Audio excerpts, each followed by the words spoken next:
Adab buang hajat. Pertama, segera membuang hajat.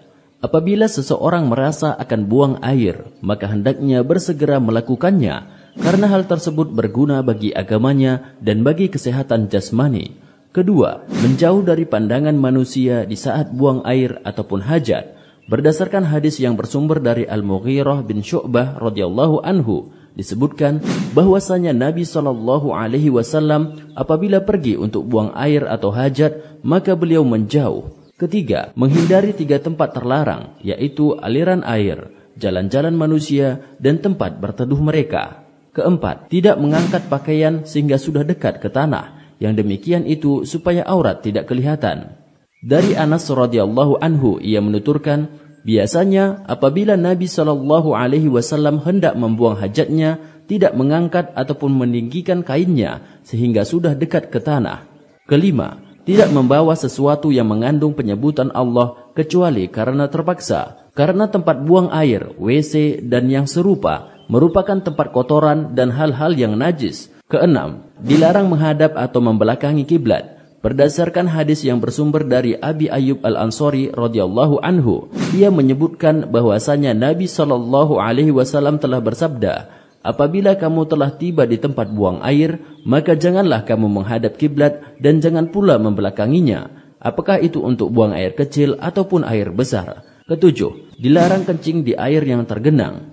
Dari Abu Hurairah radhiyallahu anhu, bahwasanya Rasulullah SAW bersabda, jangan sekali-kali seorang di antara kamu buang air kecil di air yang menggenang, yang tidak mengalir kemudian dia mandi di situ.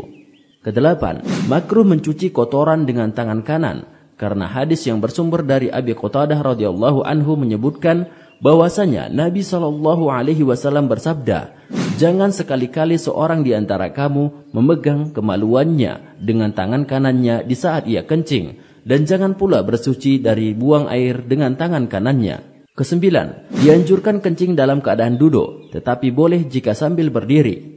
Kesepuluh, makruh berbicara di saat buang hajat, kecuali darurat. Berdasarkan hadis yang bersumber dari Ibnu Umar radhiyallahu anhuma, meriwayatkan bahwa sesungguhnya ada seorang lelaki lewat, sedangkan Rasulullah SAW sedang buang air kecil. Lalu orang itu memberi salam kepada Nabi, namun beliau tidak menjawabnya. Kesebelas, disunnahkan masuk WC dengan mendahulukan kaki kiri dan keluar dengan kaki kanan, berbarengan dengan zikir masing-masing. Dari Anas bin Malik radhiyallahu anhu, diriwayatkan bahwa ia berkata, adalah Rasulullah SAW apabila masuk ke WC mengucapkan, Allahumma inni a'udzu bika minal khubuthi wal khaba'ith. Ya Allah, aku berlindung kepadamu daripada syaitan jantan dan setan betina.